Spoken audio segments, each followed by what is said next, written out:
Very good morning to everyone. Myself, Rohit Salecha. I've been with NotSoSecure for the past three and a half years, and in the information security for the past 9 years now. Let's talk about what we're going to learn today. So this is an introduction to DevSecOps, and we'll answer the three main questions. That is, what, why, and how of DevSecOps. Right? Then we look at certain ways in which we can integrate security in a DevOps pipeline. What are the different tools of trade? What are the different, we'll also go through some sample implementation. And finally, we look at some cultural aspects around DevSecOps. A disclaimer here is that I'll be listing a lot of tools, which is definitely not an exhaustive list. I do not endorse any or recommend any specific tool or vendor. Every environment is different. Please test and validate before implementing any ideas.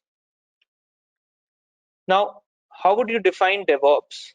So DevOps, as I would define it, is nothing but continuous integrity, continuous integration, continuous delivery, infrastructure as code, and continuous monitoring. Now, what are these terms? In continuous integration, we have multiple developers who check in the code into a central source code repository. So every developer is checking in his part of code, and it is continuously being, and the code is now being continuously integrated without any manual intervention. In continuous delivery, we have servers like Jenkins, Travis CI, Circle CI, etc. that basically pull the changes or pull the source code from the software code repository and then perform two actions. First action is to create a build or an artifact, and second action is to deploy that artifact. Now, where would Jenkins deploy these artifacts? If the Jenkins is deploying it on a static system, that is a virtual machine that has been created and a web server has been manually installed on it, then you're not truly doing DevOps. In DevOps, all the systems, all the servers, all the databases, and all infrastructure is basically spun up using simple few lines of code. And one of the most popular tools that you must have heard of is Docker, and that's what we're going to discuss today.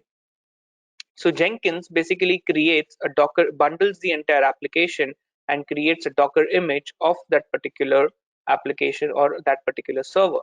So let's say if we have a Java application, Jenkins will create a WAR file, and it will also create a Docker image of a Tomcat container containing that WAR file, and then that Docker file or that Docker image is then pushed on to a repository, public or private, from where it is pulled on a Docker host and then executed. Now, DevOps is a fast-moving environment. You can, in case of any issues or in case of an outage, you cannot really have your operation team to go and SSH and fire the tail commands and analyze the problem in the logs. You need to view the logs continuously at real time, and to use that to enable that, you make use of the very famous technology of FELK. FELK is FileBeat, Elasticsearch, Logstash, and Kibana. The combination of these four technologies helps us in aggregating the logs, visualizing the logs, and also alerting in certain instances. This is a sample implementation of DevOps, where the developer checks in the code into a central repository, and Jenkins pulls the changes from the central repository. Now, Jenkins will perform two actions. It will create an artifact and push it into an artifact repository or any small server which can from where the artifacts can later be retrieved. And the second part is it will create a Docker image of our application and push it into a Docker registry. Now, the staging and the production hosts will then pull the latest Docker images of the application and deploy our application. Now, in our production application, we have the FileBeat application, which is taking the logs from our applications, pushing it into Logstash, And from Logstash, the logs are then parsed into Elastic, and Elastic is then and Kibana is then is used to view, is Kibana is used to visualize the data stored in Elasticsearch. Now, as you can imagine, in this entire operation, everything is absolutely automated. From the time the developer checks in his code till the time that the application goes live into staging or the production environment, everything is completely automated. And in such kind of organizations, generally the builds that go out at a very rapid pace. At times it can go out at every hour a build is being pushed out, or maybe like Amazon, the entire Amazon ecosystem, AWS, Amazon.com, everything is changing at a rapid pace of 14 seconds. If you're more interested on infrastructure as code, continuous integration, continuous delivery, continuous monitoring, feel free to have a look at these blogs. Now, what are the challenges for security in a DevOps environment? Now, as you know, DevOps is a rapidly moving, very fast moving environment. Every hour, every minute, every second, changes are being deployed into a production environment. Now, in such an environment, it is a big challenge for the security team to ensure that there are no security vulnerabilities or application security issues being pushed into the production environment. But then how will the security team do that? You cannot have a single person dedicated to an application to check before a build is being pushed into production to go and check if there is any SQL injection or cross-site scripting. Because by the time the person is finishing to check of the first change, the second change is already ready for deployment. So this is how DevOps really moves so fast. Again, here we are just talking about one single application, but many organizations have multiple applications like Google and Facebook. They have multiple applications that are continuously being pushed onto the internet. The changes being continuously pushed onto the internet. So what about the scalability? So here again, you cannot have security team gatekeeping your applications. You need an automated approach. Again, with DevOps, the attack surface is increases because, for example, once we did a red teaming for an organization, and we had access to the Jenkins instance. Now, gaining access to the Jenkins system, we were able to exploit 500 different applications to which the Jenkins was pushing code rapidly into production. Right now, another thing that's very much lacking is skill set, because in a DevOps environment, the devs are because in a DevOps environment, the devs can no longer say that we don't know how to push applications into production, and the ops cannot say that we cannot read code. So the skill set required for for performing a DevOps and for performing the DevOps operation is definitely high. Now, in case of security, in a fast-moving environment, the skill set required is a lot more. So the DevOps engineers not only need to know about their own DevOps projects, but they also need to know about security and what are the different vulnerabilities and security. Now, generally, what organizations do is once the application is running, is fine, and is running in production, it's when people realize that they need to perform a security testing. And what are the things that we perform in under the umbrella of security testing? We perform source code reviews, we do dependency checking to check if there are any vulnerable dependencies in our application or not. We perform compliance reviews, we perform automated security scans, we perform penetration testing, and we also look at security incidents and responses. Right now, the problem with this approach is that if a single SQL injection or a cross-site scripting bug is identified in the production environment, then it is a lot more expensive and it costs a lot more than fixing it in a staging environment.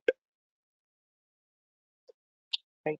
So so this is the reason why it is a lot more advisable to move the code, to move the security testing a little towards the left.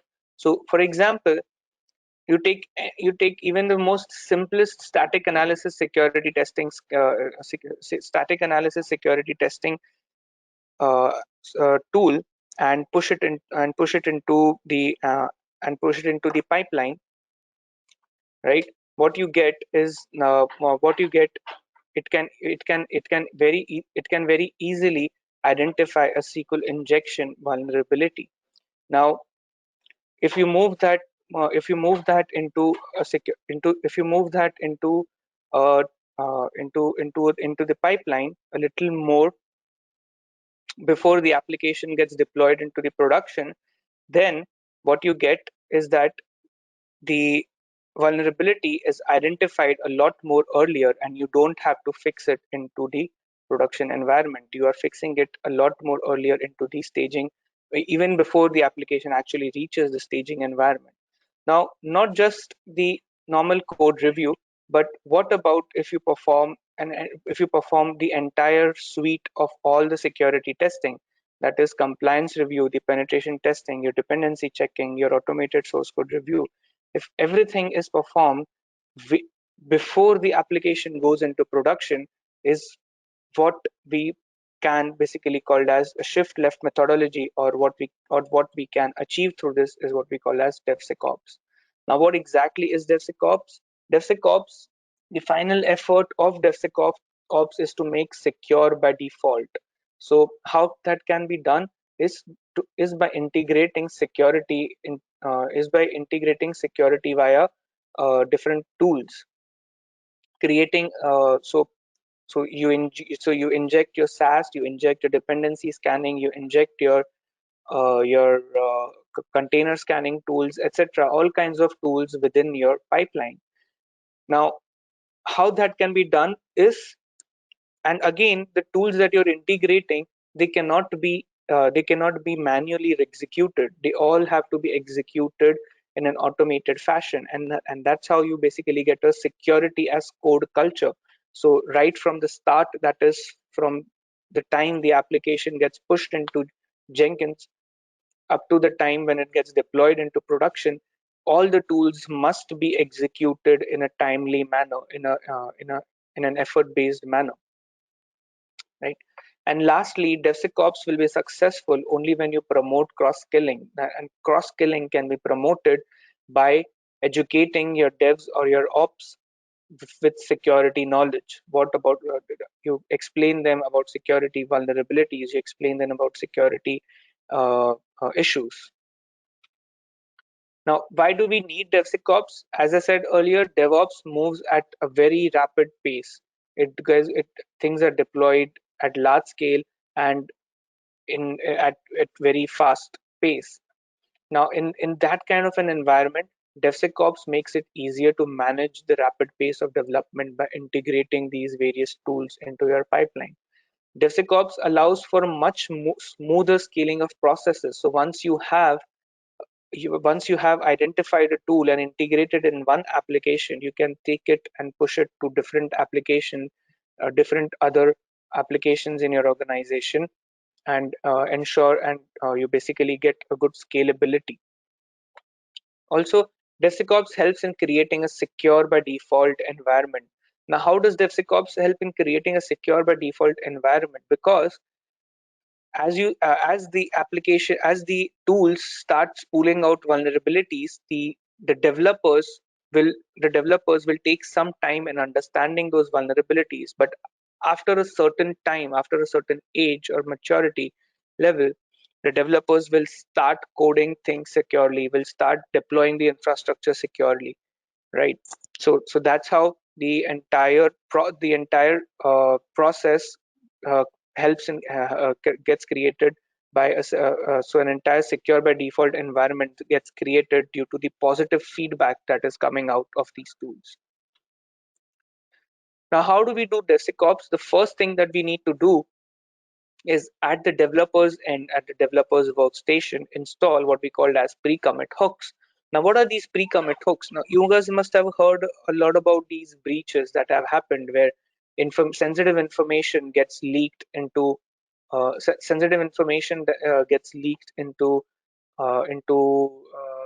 your JIT repositories or your public repositories like your AWS access keys, your GitHub tokens, etc. Now, how can that be avoided? That can be avoided by making use of what we call as pre-commit hooks. What these pre-commit hooks do is they have a regular expression-based checks where whenever the developer is performing a check-in or performing a commit or a push, these rejects they get activated and they check if we are uploading any sensitive information. If we are, then it will block that commit, it will stop that commit or that particular push. And one such tool to help you do that is Talisman. The next thing that we want to look at is secrets management. So in a DevOps environment, you'll never see that the entire pipeline is held or is stopped for the administrator to come and push in the credentials of your database, right? That is not how DevOps works. In DevOps, everything is automated. So then what about the credentials? Where will the credentials be stored? The credentials are either stored in configuration files or in the environment variables in a DevOps environment. But this information is stored in clear text, and this is a big issue from a security perspective, because if there is any compromise, even in your Docker system, your environment variables can easily get exposed, exposing your sensitive information. So what can we do? So in a DevSecOps environment, having a secrets management solution is extremely important. Now, what this secrets management solution would do is basically tokenize your credentials and convert them into convert them into tokens. So you inject your credentials, you save your credentials into your secrets management solution, and the secrets management solution will in turn give you a token, and that token is what you need to push into your code. Now, when Jenkins builds your code and deploys it into your staging or the production environment, when the application is running in the staging or the production environment, the application will use that token to fetch the credentials from the Vault server or your secrets management server. And one such tool to help us do is HashiCorp's Vault. And Vault is a simple Go binary. All you have to do is execute that binary, set it up, and it can easily convert your credentials into tokens. Now, one good question that people ask generally is that what if somebody gets hold of our tokens, right? So if somebody gets hold of your tokens, they can easily go ahead and access your credentials. So the basic premise on which the secrets management solution needs to be designed is that your your secrets management solution or your vault solution should not be accessible to your developers. The vault server should only be accessible to the production servers or uh, or to the administrators. If the developers are having access to the production vault servers, then there is definitely that is definitely a big security gap that needs to be addressed first. Now, the developers have checked in their code, and now till here we are rest assured that our source code does not contain any sensitive information. But what if our source code contains a vulnerable library, right? For example, your application is developed using Struts2 web framework in Java. You've developed a fantastic application. You've coded everything correctly using all security best practices. There is no SQL injection, there is no cross-site scripting. But what if there is a vulnerability in the web framework Struts2 that you are using, right? That's exactly what happened with Equifax. They were using the Struts2 web framework, and the Struts2 web framework that they were using was having a remote code execution vulnerability. So it is extremely important that before you create a build or before you create an artifact, you need to run a software composition analysis tool that will basically go ahead and check if we are using any vulnerable dependencies, and that these tools can be executed by Jenkins itself. So Jenkins will execute these tools identify if there are any vulnerabilities. If there are certain vulnerabilities, then if there are high vulnerabilities, it will then kill the build, or it will not allow the build to proceed ahead, right? And dependency checker is one such tool for Java that can be used to analyze if we are using any vulnerable dependencies. Now, we've checked for vulnerable dependencies, but what about checks on our source code? What if my junior developer has written a source code which leads to a SQL injection vulnerability, right? So what to do about that? So here again, after dependency check, you can basically run a static analysis security testing. Again, the tool can be executed by Jenkins, and these tools, even the most basic tools, are very much capable to identify issues like SQL injection, vulnerable libraries being used, cross-site scripting, etc. FindSig bugs is one such tool in Java which can very easily identify SQL injection, insecure libraries like deserialization issues, cross-site scripting, stored passwords in clear text in your source code, etc. Right? So it is extremely recommended that you integrate these tools directly into your pipeline, even before your staging environment is set up. Now, once my staging environment is set up, that is, once my application is running in the staging environment, I now wish to perform a dynamic analysis of that application using tools like OWASP Zap. Now, OWASP Zap is a very good is an open source tool, and it has a rich API interface through which you can provide the URL of the application, and you can also provide cookies and user credentials through which the Zap can basically automatically execute the scans, right? And the APIs of Zap can be executed through Jenkins. So here, as soon as the application goes live into the staging environment, we can start execution of our OWASP Zap or any of our DAST tool, right? Giving us this additional security. Now, why is DAST required? We have already performed SAST. SAST is already checking out for issues like SQL injection, cross-site scripting. DAST is a preferred method. DAST is definitely an optional method, but if you can integrate a DAST tool into your pipeline, it will help you identify SQL injection, cross-site scripting with lot more confidence, because SAST tools uh, SAST tools give out or spool out a lot of false positives, and using DAST in conjunction with SAST can help us eradicate a lot of these false positive issues. Now, next thing that we want to do is perform a vulnerability assessment. So we performed we've checked the application in the running state on the HTTP or HTTPS interface. But what if the application is having any other insecure services running on that particular IP address? So what do we generally run, right? We generally run these vulnerability assessment tools like OpenVAS or Nessus or uh, Qualys, right? And that is again something that we can do. So OpenVAS has an excellent CLI interface using which you can just provide the domain name or the IP address of the particular machine that you want to be scanned, and it will go ahead and scan that particular machine and identify if there is any vulnerable service running. Now, all of these checks can be done before the application goes into production. Now, once the application is live into production, what we want to check is whether the application is meeting our compliance standards. So a lot of regulatory compliance standards like HIPAA, PCI DSS, etc., they require that the application should not be running with root privileges. Now,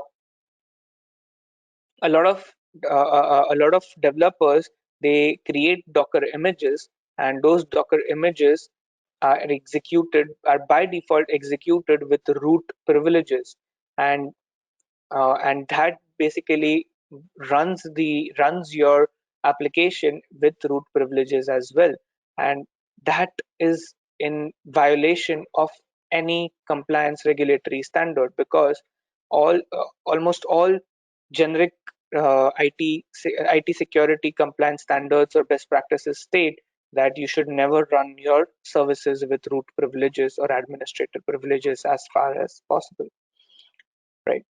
So now here, using this tool called as inspect, we can create a simple Ruby file where we can dictate the checks that we want to perform, and inspect will basically hook on to the Docker sock file, or your basically it will hook onto the running Docker container and execute that Ruby script.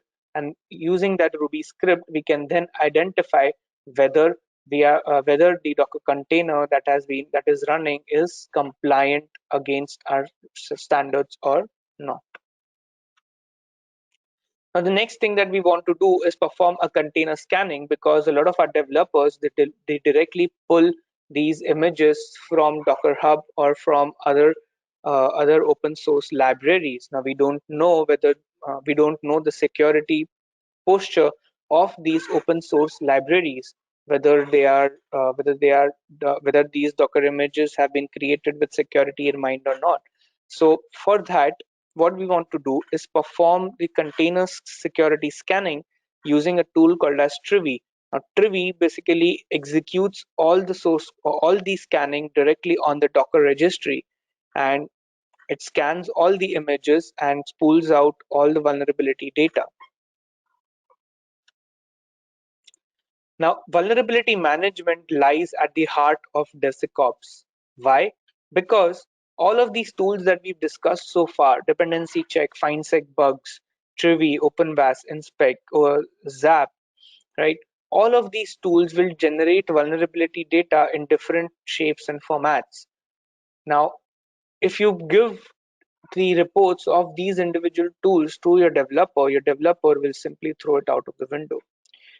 Hence, it is extremely important to normalize the data that is coming out of these tools and storing it in a single place, in a single application.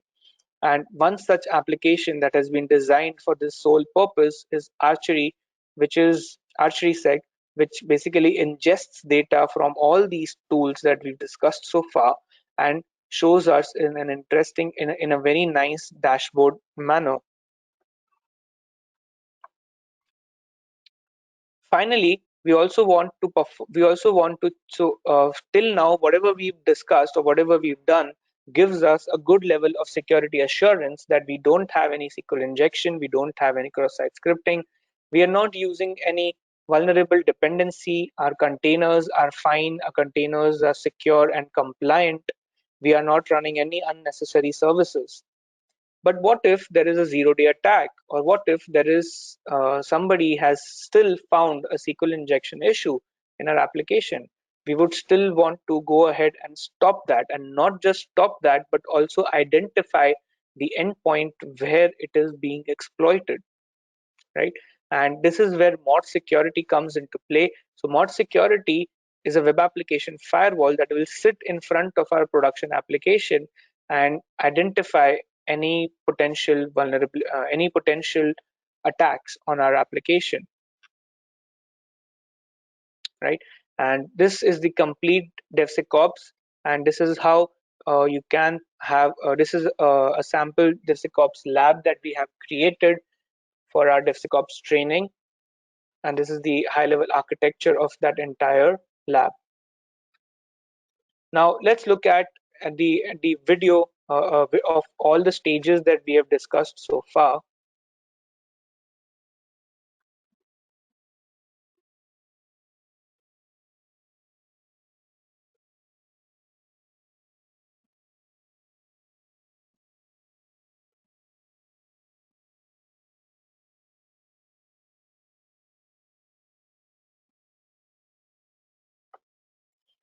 So here the developer is trying to input some secret key, and as we'll see, Talisman will stop it.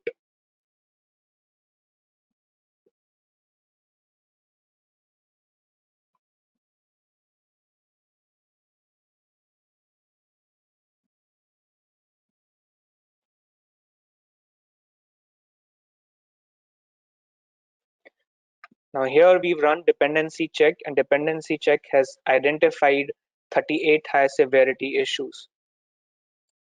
So we are now going ahead and modifying the versions.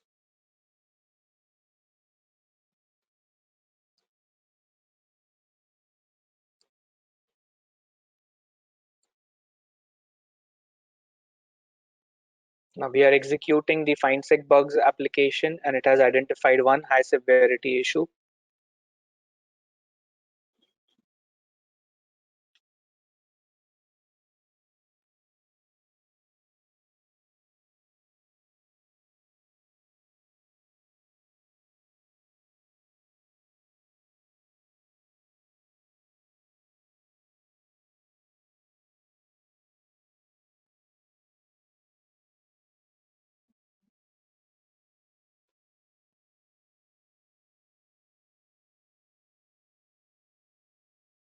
And now we are running our Zap scanner. All of this is completely automated.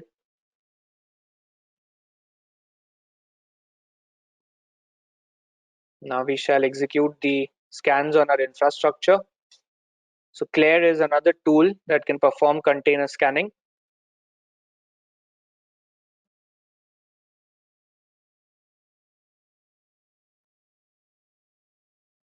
And this is OpenBAS in action.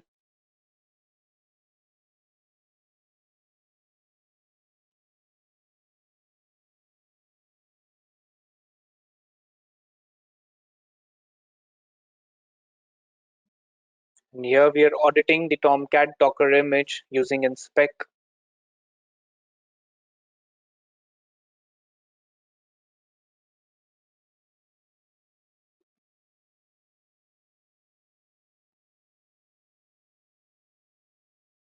Finally, we are now deploying our web application firewall, which detects SQL injection.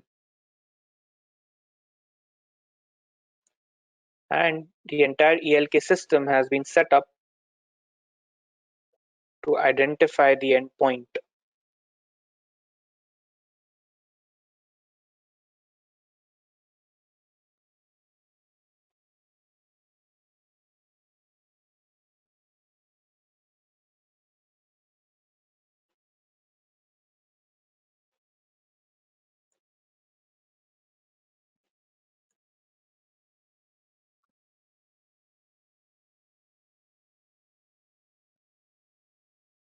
Finally, we're having the archery sec, which is a central vulnerability management, where all the tools are pooling their data.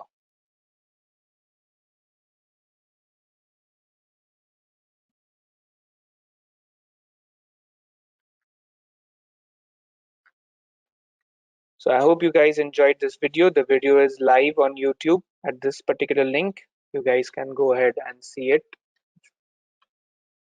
And these are some other tools of trade that I was talking about. So all the stages that we looked at, pre-commit hook, software composition analysis, SAST, secrets management, there are different tools that are being listed over here.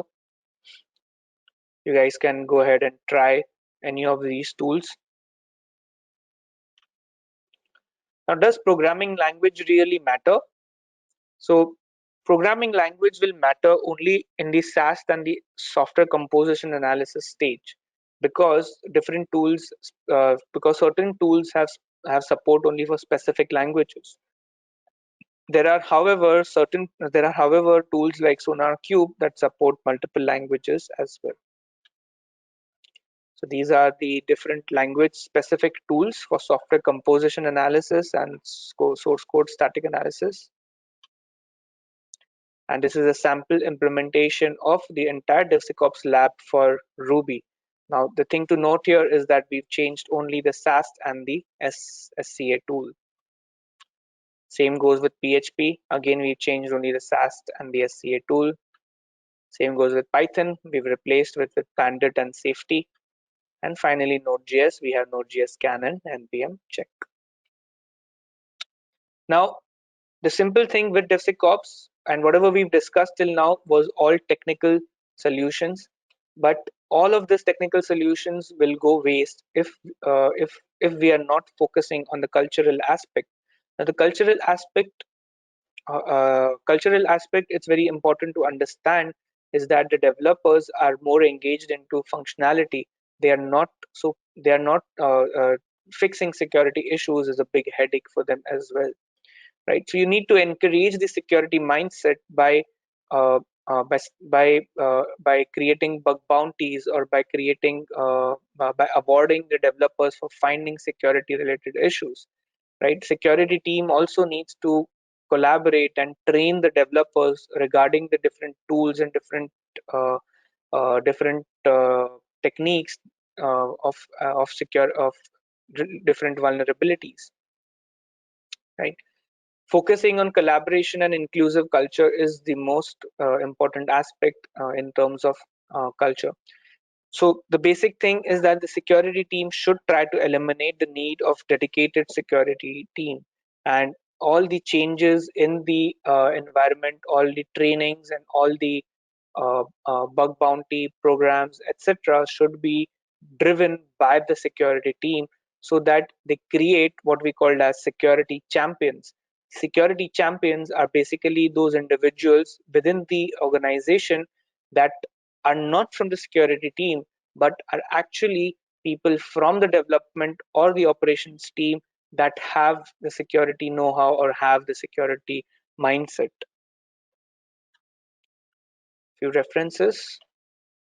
Now, finally, key takeaways from this is that, again, security becomes everybody's responsibility in a DevSecOps environment.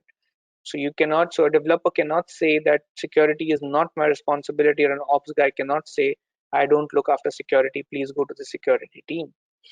Embrace security as an integral part of the process, right? Use feedback to refine the process. DevSecOps is all about feedback from these tools. So the tools will, so if you run, let's say Trivi will continuously start giving you vulnerabilities until and unless you create a secure Docker image, right? So this is how the entire feedback process will help you in creating a secure by default kind of an environment. And lastly, DevSecOps is not a one size fit all. Your mileage will vary. So for example, you may not be able to take the entire DevSecOps pipeline implemented in one application and push it on to the second application, because it all depends on the line of codes, on the technology, etc. So you have to basically perform trial and error at every implementation. Thank you.